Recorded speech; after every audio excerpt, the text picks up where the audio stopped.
Hi friends, welcome to the Nursing Virus YouTube channel. This is me, your Loganathan.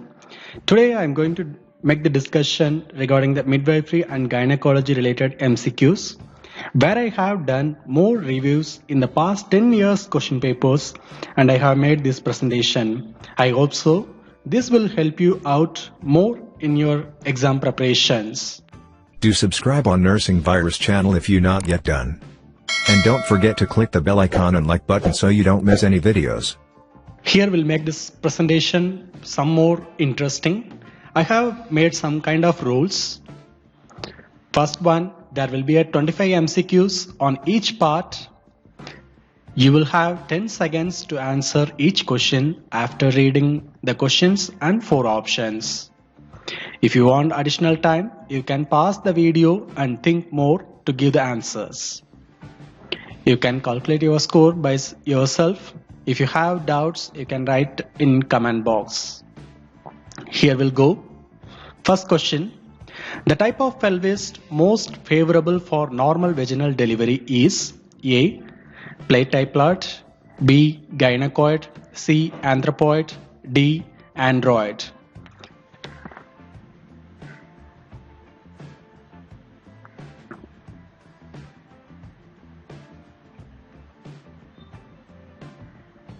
Here the answer, B. Gynecoid.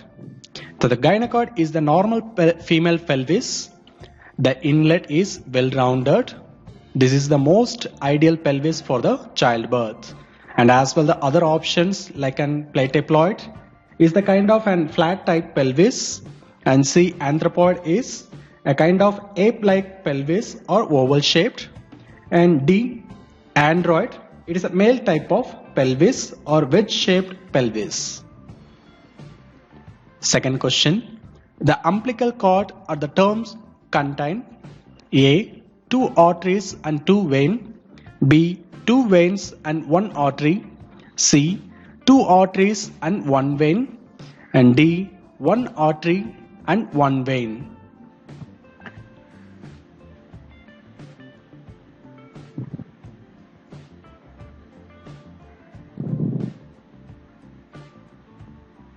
Here the answer, C.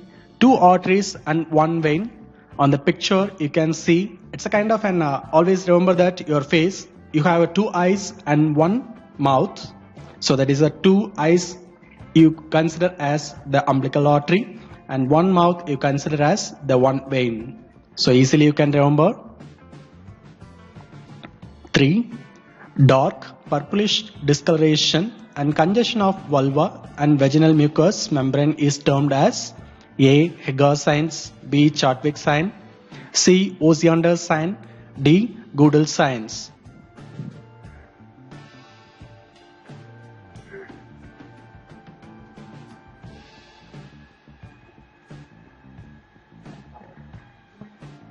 Here the answer, B.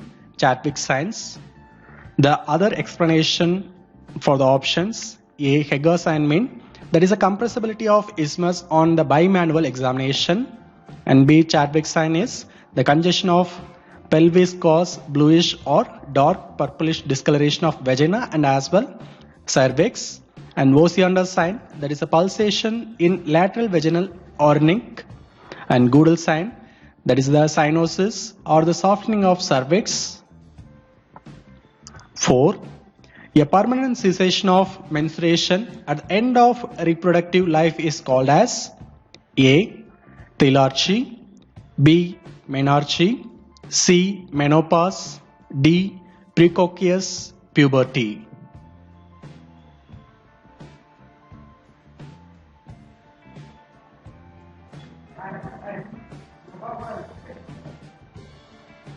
So here the answer, C. Menopause.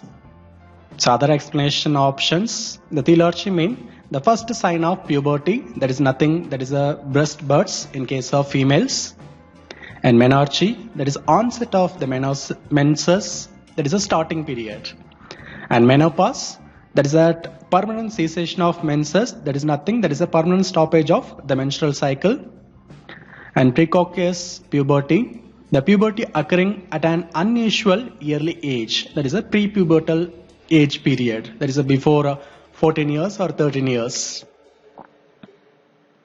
5. The outermost membrane of placenta is called yolk sac, chorion, C. amnion, D. meninges.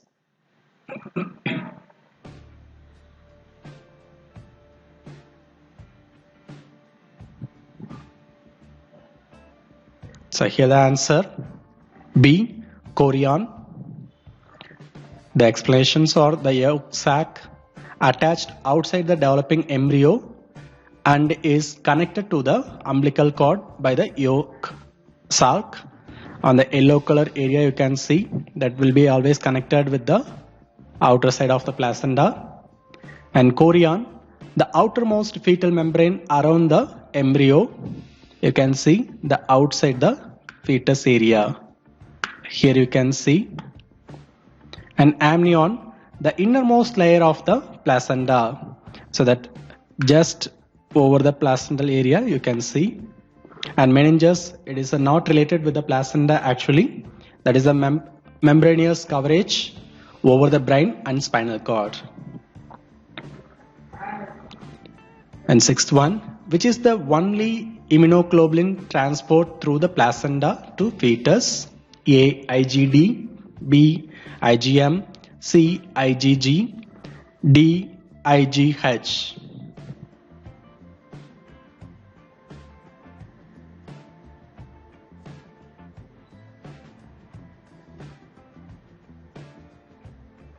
Here the answer IgG. The immunoglobulin G is the only antibody isotype that can pass through the human placenta. Actually, it is considered as passive immunity because it's getting passed through the mother to fetus. The IgG antibodies protect against bacterial and viral infection in the fetus. Seventh one, all of the following characteristic of false labor except A. Relief by activity, B. No progress of contraction, C. Irregular contraction, D. Dilatation and effacement of the cervix.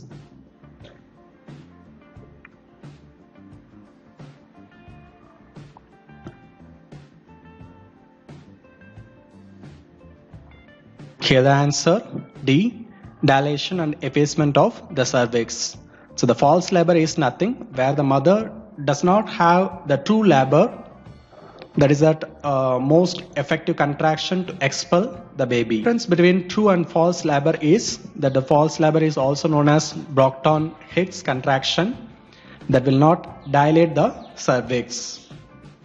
Suppose if the mother having that full dilatation and effacement, so there will be a kind of true labor. 8th one, which stage of labor starts from full dilatation of the cervix and end with the expulsion of the fetus from the birth canal? Stage 1, stage 2, stage 3 and stage 4.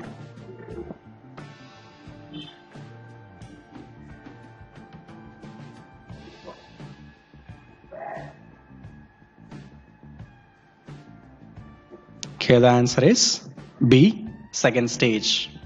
So on the second stage, when it is when the cervix is completely dilated, that is around 10 centimeter, and ends with the birth of the baby. So some more additional information, that is the duration of the second stage is on the primipara 30 minutes to 3 hours, multipara is 5 to 30 minutes. 9th one, laboratory tests for the pregnancy are based on the detection of which hormone? A. Follicle stimulating hormone, B. Progesterone, C. Human chorionic gonadotropin, D. luteinizing.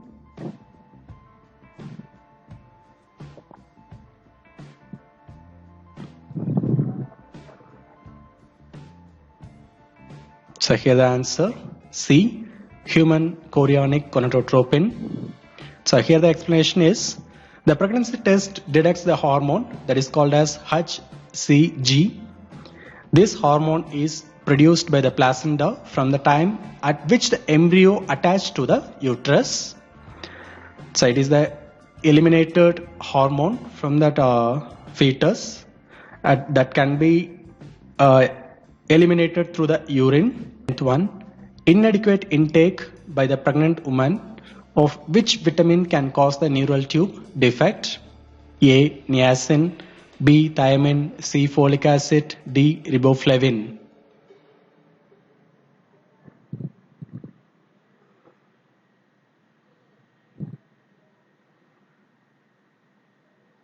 The answer C. Folic acid. Taking folic acid in the month prior to the being pregnant and the first 3 months of pregnancy will reduce the risk for the neural tube defect. 11th one, dysmenorrhea is a painful menstruation, B. increased frequency of menstruation, C. increased menses during reproductive period, D. the absence of menses during the reproductive period.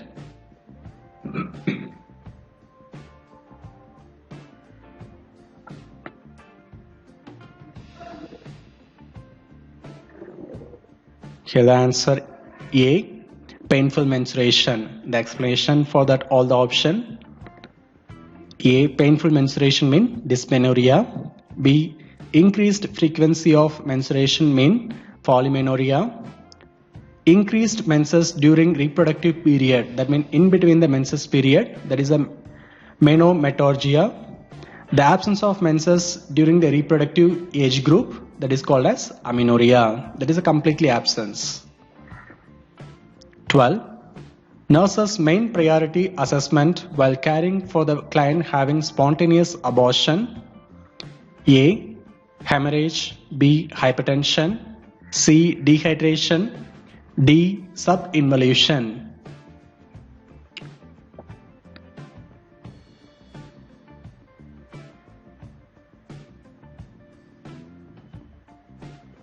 Here the answer A. Hemorrhage.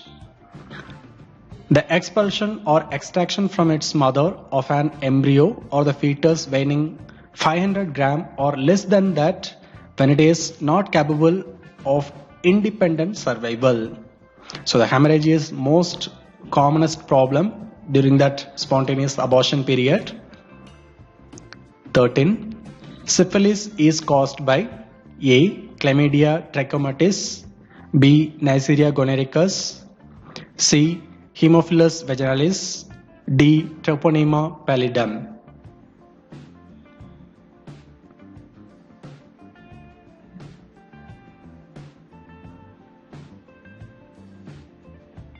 Here the answer D. Treponema pallidum. So here the causative organism and as well the disorder I given the explanation. A. Chlamydia trachomatic, that is chlamydia, and Neisseria gonorrhoecoccus, that is a gonorrhea. Then Haemophilus vaginalis, that is that Gardnerella vaginalis or Gardnerella vaginitis, and Treponema pallidum, which cause that disorder is syphilis. 14. Before the placenta function, the corpus luteum is a primary source of synthesis of which of the following hormone? A.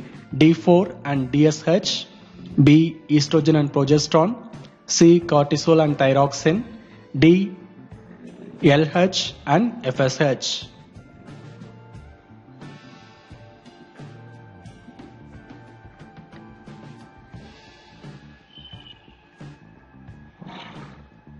Here the answer B. Estrogen and progesterone. Why mean? The corpus luteum secrete estrogen and progesterone. The latter hormone causes changes in the uterus that make it more suitable for implantation of the fertilized ovum and the nourishment of the embryo. 15. Mrs. Srija was advised for USG in her antenatal visit and the snowstorm appearance is reported by the USG report. What may be her present disease condition with this report? A. Hydatiform mole, B. Placenta previa, C. Missed abortion, D. Degenerated fibroid.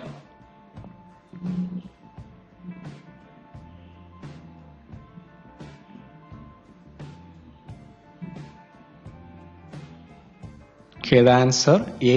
Hydatiform mole. The explanation or the snowstorm sign or the kind of an appearance in obstetric image is classically seen only in hydatiform mole. It is characterized by the presence of many hydropic villi, which gives the USG appearance of the central heterogeneous mass having a solid and interspersed with that multitude of cystic area and filling in the entire uterine cavity. 16. So which of the following is most appropriate intervention to reduce the stress in a preterm infant at 32 weeks of gestation? A. An attitude of extension when the prone or side lying. B. Sensory stimulation including several senses at a time. C. Kangaroo care. D. Tactile stimulation until the sign of overstimulation development.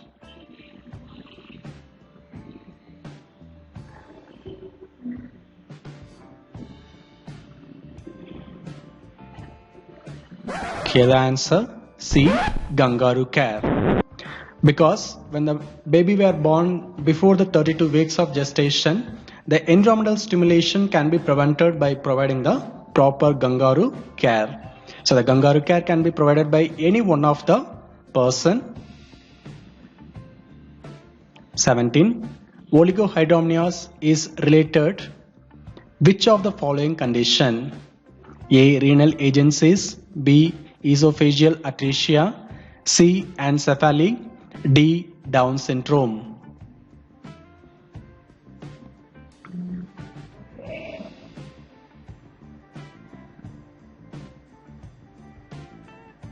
So here the answer A. Renal agencies. So here the explanation, the rupture of membrane is the most common cause of oligohydramnios. However, the absence of fetal urine production or the blockage in the fetus urine tract can also result in oligohydramnios. 18. Lochia alba follows Lochia serosa and usually lasts from the first to third week of postpartum period. So what is meant by Lochia? A. Brown to red contains decidual cells and leukocytosis. B. Creamy white brown contains decidual cells, may have the stale odor. C. Brown to red or the tissue fragments odor. D. Creamy white brown or the stale odor.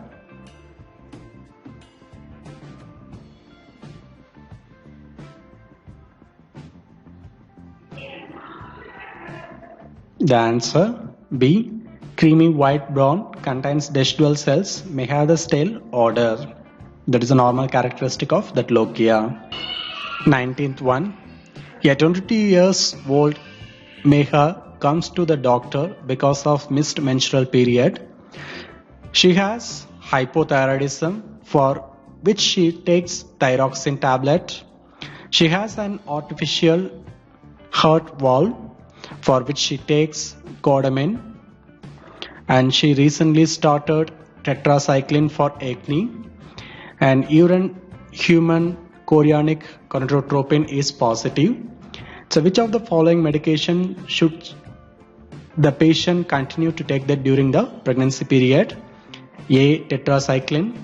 B. Coumadin. C. Thyroxine. D. Oral contraceptive pills.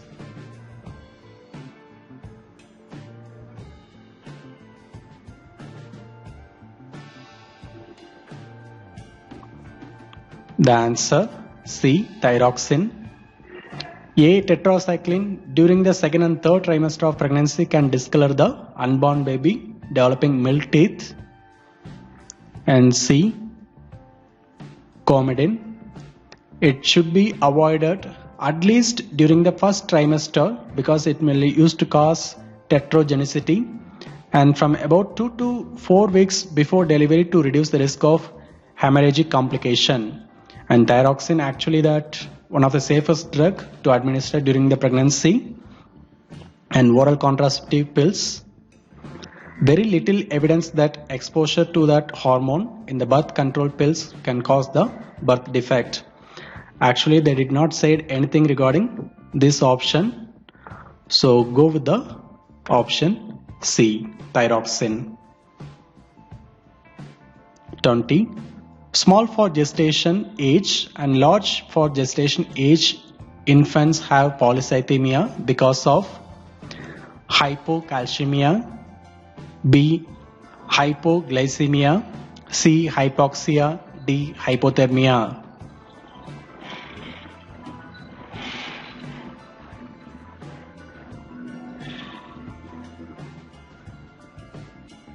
The answer C. hypoxia. So the polycythemia is an abnormally high concentration of red blood cells. So this condition may result from post-maturity or diabetes in the mother or the twin-to-twin transfusion or a low oxygen level in the fetus blood. So here there is a one reason. So you can go with the option C. 21. So which of the following babies are termed as post-term babies? A. 36 to 38 weeks of gestation. B. More than 42 weeks of gestation. C. 33 to 35 weeks of gestation. D. 39 to 41 weeks of gestation.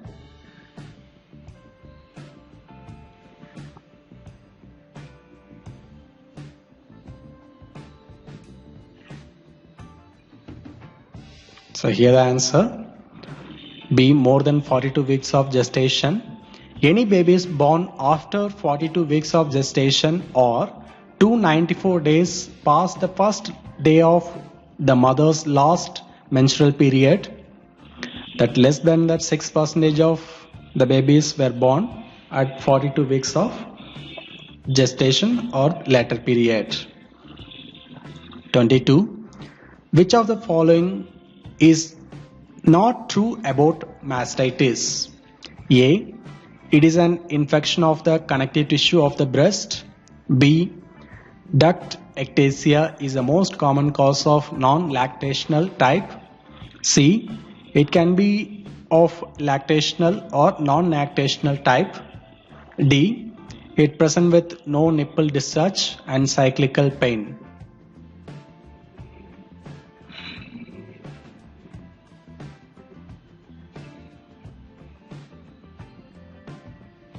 Here the answer D. It present with no nipple discharge and cyclical pain. 23.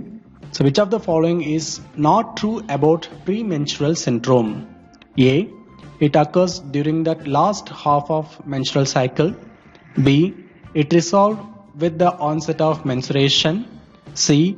It occurred during the luteal phase. D. It resolved with the onset of ovulation.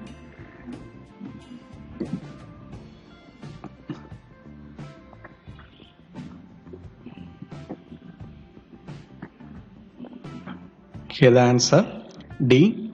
It resolved with the onset of ovulation. So actually it will not resolve with the after ovulation also. 24. A 34 years old woman complains about pain due to lower abdominal cramping. Urine HCG is positive and pelvic ultrasound reveals that a 10 weeks of intrauterine pregnancy. The patient states that she is not sure whether to keep the pregnancy. So which of the following is most appropriate next step in the management the nurse has to do? Inform the patient parents. B. Inform the patient partner. C. Counsel the patient or refer to an appropriate counselor. D. Termination of pregnancy.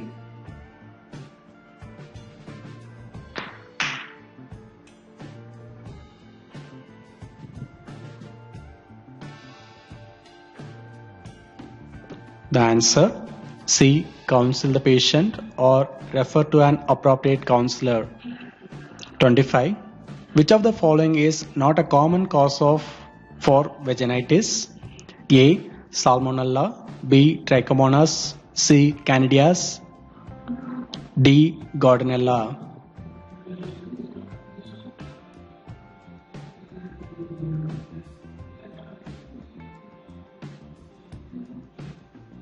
Here the answer A. Salmonella. So the Salmonella infection is the common bacterial disease that affects the intestinal tract. So the remaining all three were main reason for the vaginitis infection.